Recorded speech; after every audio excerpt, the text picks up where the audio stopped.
Hey, what's up, guys? Books Nelson here, back with another video. And today, let's talk about this Invincible drop that's coming in tomorrow. Let's get right to the content. So this drop should be better than last week's to some degree. I know the Vin Baker was good. Who else was good? I think it was Amari was in that set. It's solid. But, you know, it's actually going to be, I think, kind of similar in that nobody has a truly elite jumper. I know Allen Houston's jumper is pretty good.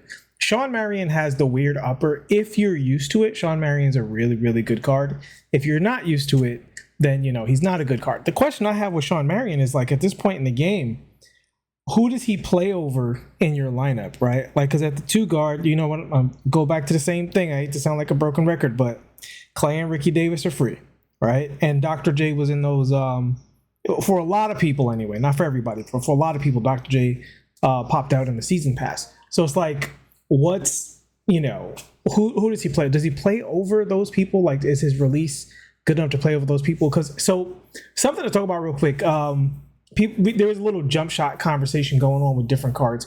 One thing I value a lot is release point, right? Like, if the ball is above your head, you get less shot contests. It's not all about speed. If you have a really high release point, then when people contest a shot and they hit that little, like, invisible wall, those high release points are like way less contest. And some of the bases also reduce that shot contest. So that's why, like, Ricky Davis is so good, because his is behind the head. So that's, but it, like any shot, if you're not used to it, then it's not going to be as good. So, like, for me, somebody was saying they would rather play AK over Tyrus Thomas. And I feel you if that's your preference. I personally would, if I was playing my career, I would never make a character like AK. I would never put that jumper on, and I'd never use the Steph Curry behind the back over the Jamal Murray behind the back with a Kobe release, right? Give me a Kobe release 10 times out of 10. Tyrus Thomas, to me, is basically a 9.5 out of 10 card, and I would not trade down for the Curry slide, because I think at this point in the year,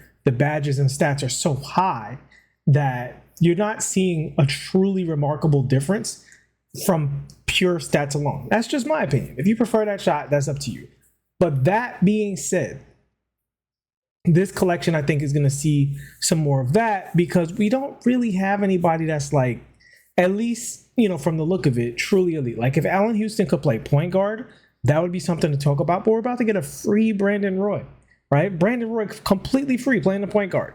So, you know, are you playing Kyle Lowry over Brandon Roy, right? Allen Houston can't even play the PG. It's the only PG coming out tomorrow. Are you playing this Dan Marley over you know, Ricky Davis and Klay Thompson? Maybe you are. Are you playing them enough to pull these packs? I think it's the same thing. If you're up for the agendas, then do the agendas and hope you get basically David Robinson. But at this point, even David Robinson, who's an excellent card, he's been great all year. Another candidate for the all my team, which I guess I'll probably do when season 8 drops. I'll probably shut it down, because by season 8, everybody's going to be pretty much perfect. So we'll see what's in the season pass of season 8, and then we'll do that all team video. But David Robinson is definitely a candidate. He's been good. Every single card this year has just been at the very top of his position and held that space almost until the next David Robinson card came out. So he should be really great, especially at the power forward position. But I imagine he's even going to hold his own at center, even though he's only like 7 feet tall, 7'1". He'll still play I think he can still guard the center position even against some of the Giants, because David Robinson cards are just tend to be juiced, right? Sean Marion, again, if you had Sean Marion before and you really like that card, maybe use him again. But I think he's like a LeBron card to a degree, where LeBron has been passed by, right? Like, LeBron needs a new jumper to stay relevant. And because they didn't give his Dark Matters a new jumper, they only gave it to the GOAT card.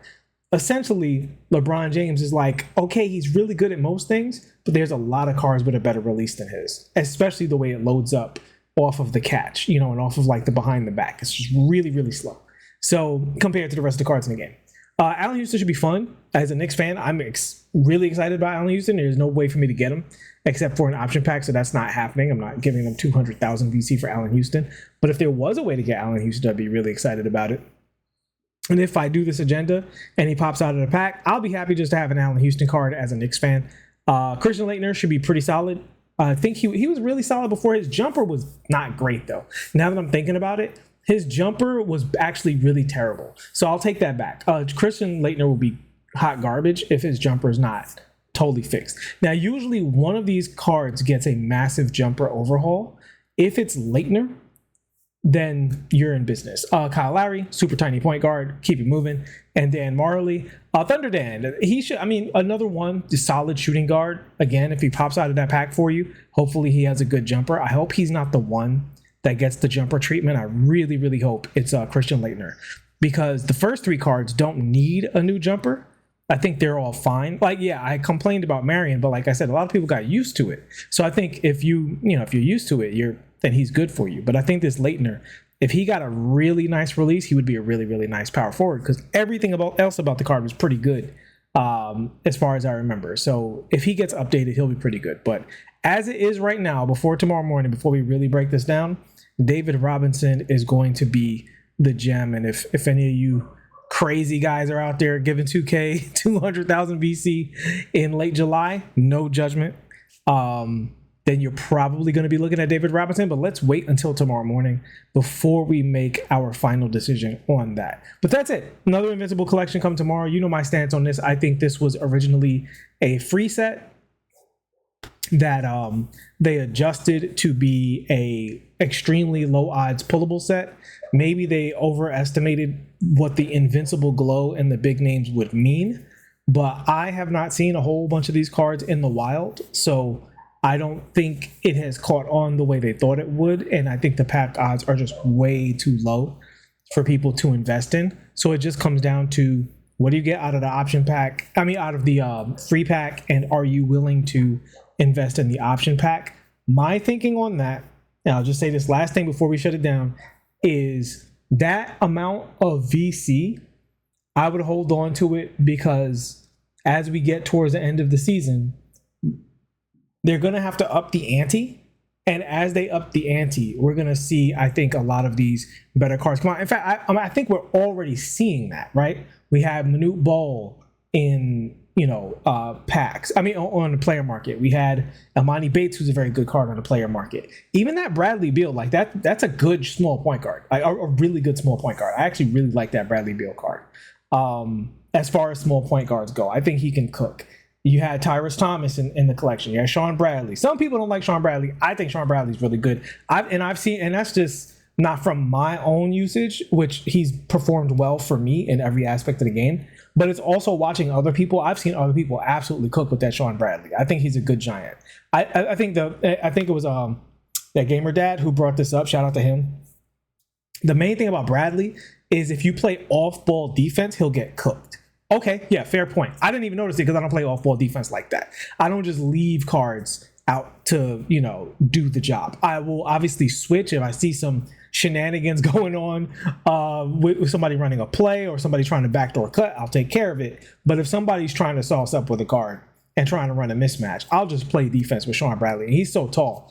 I haven't gotten cooked with him yet. Maybe you guys have a different experience. But point being, we've had some really, really good cards in the player market, and I don't think that's going to change because they need it to be worth it to lock in, and there's only 3 cards, right? If there's only 3 cards, at least 2 of the cards have to be good, and that's what I would be putting my currency towards if I was putting any currency towards anything they're putting in the game right now. But we'll see how this goes tomorrow. I would say big names, but they're honestly not. Like, David Robinson's a pretty big name. He does have 1 MVP, but Sean Marion's a role player. Obviously, Houston was a 20-point scorer. Christian Leitner, Kyle Lowry, and Dan Marley. Like, Kyle Lowry is kind of an all-star, right? Like, but these aren't really big names. They just happen to be on Team USA. So this Tuesday content has taken a serious nosedive from previous seasons. And as we wrap up 2K24, I hope they knock this off as soon as this is over. Like, let's go back to what we had before. The free content before on Tuesdays was pretty much the best thing about the game. And they've gone away from that to try to extract more resources from the community.